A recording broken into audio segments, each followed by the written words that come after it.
everybody, today I'm going to be reviewing Teavire's 2019 Jin Xuan Milk Oolong Tea.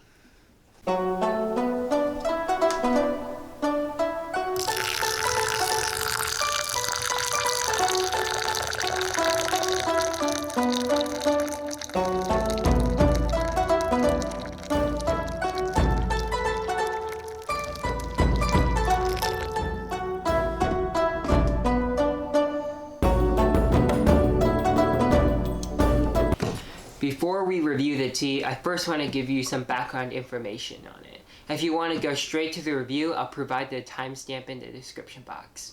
Jin Xuan tea was artificially cultivated. It is made into a semi-fermented tea with special fragrances. The most popular fragrance, milk, is what we will be reviewing today. It was originally cultivated by Wu Zhenduo and is named after his grandmother's boudier. It's commonly grown in southern Taiwan in Chiayi and Nantou counties. The tea is normally grown 1,000 to 1,600 meters above sea level. The mountainous climate and the soil contribute a lot to the tea's flavor, as the acidic soil and the semi-monsoon climate make the leaves extremely tender. Contrary to popular belief, the tea does not get the flavor from steeping in milk or anything like that, but rather the extra oxidation that comes with fermentation. However, recently, the tea has become really popular, so some cultivators have switched to methods of artificially flavoring the tea. This doesn't get you the same complexity as the natural tea, but I'll discuss more in a later video if you want.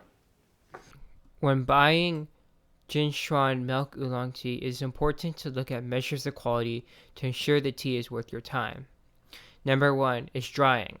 You want to be able to hold the tea lightly and squeeze it. If it breaks, that's a bad sign. Number 2, leaf uniformity. The more uniform the leaves, the better the liquid will be. Number 3 is appearance and color. You should have a shiny and green color to your tea leaves. Number 4 is smell. Due to fermentation, the leaves should have a distinct aroma. And number 5 is taste. All tea will taste a little different, but bad signs will be a bitter, old, or fiery taste. Okay, now that we have gotten the contextualization out of the way, I will now be reviewing Teavire's 2019 Jin Xuan Milk Oolong Tea. It was grown in Shijiao Tea Garden at an elevation of 1,300 meters.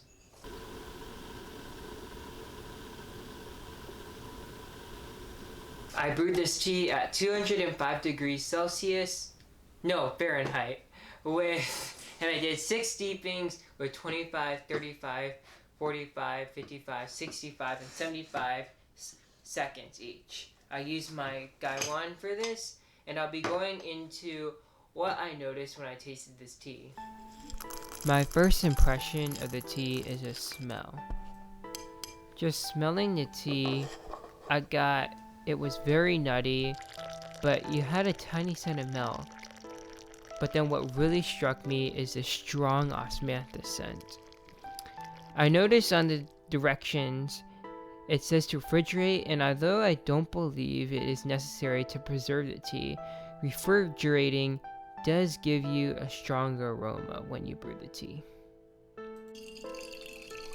The tea liquor is honey green and translucent. Later, as the steepings get longer, the color gets deeper and you don't really see the translucence as much. Okay, now on to the taste. When the tea first makes contact with your tongue, you get a bright orchid taste, and it's really vegetal. But then once you let that tea sit and it starts going down your throat, that's when you're gonna get that slightly milky flavor and it's gonna come out. That bright orchid taste that you first experience is really full and herby, and that's where the majority of your flavor is coming from.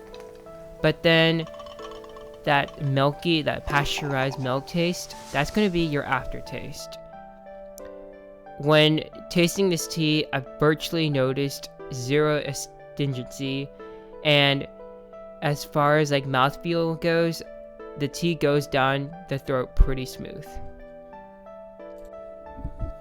Okay, Now I'm going to be discussing the points of quality that I mentioned earlier, but applying it to this tea. Number 1, the drying. I would say the drying is pretty good. When I press on the buds don't break. Number 2, leaf uniformity.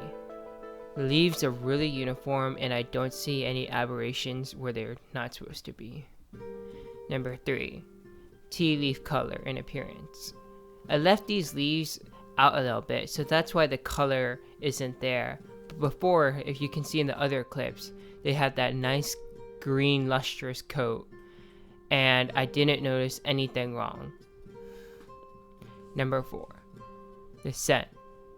This has a really nice scent, and you do have that milk scent, but it's not overpowering like an artificial tea would be. But you also have hints of complexity that an artificial tea wouldn't necessarily have either. And number 5, the taste. The taste, I would say, is exceptional. You get that bright orchid taste, which is really unique, and that's what you should look for in a Jin Xuan milk oolong tea, despite the name milk.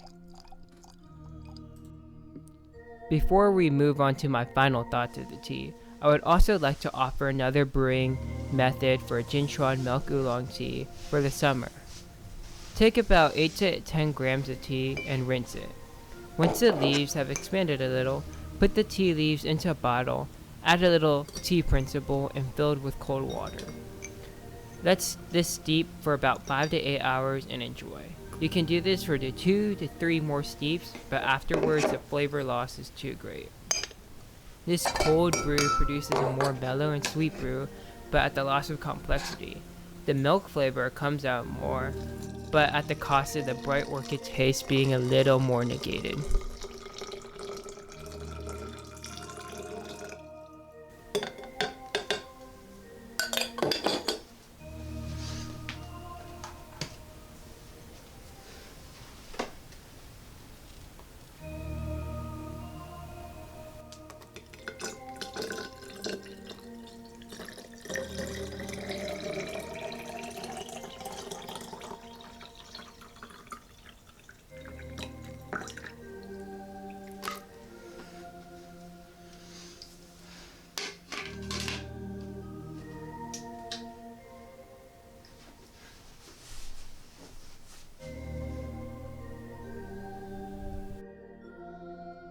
Okay, now on to the final review. I would rate this tea 4 out of 5 stars, and it is a definite buy again for me. The quality is decent and the taste is not bad, but in my personal opinion, it really lacks the complexity that is needed to push it to the 5-star range. I would say this is a pretty good daily driver, and I could easily see myself drinking this every morning. Currently, Teavire is having a 40% off sale for the 2019 harvest and is selling for $10.74 for 100 grams. Normally, it is $17.90 for 100 grams, but I would say this is an excellent deal even without the sale. I would definitely buy it, sale or no sale.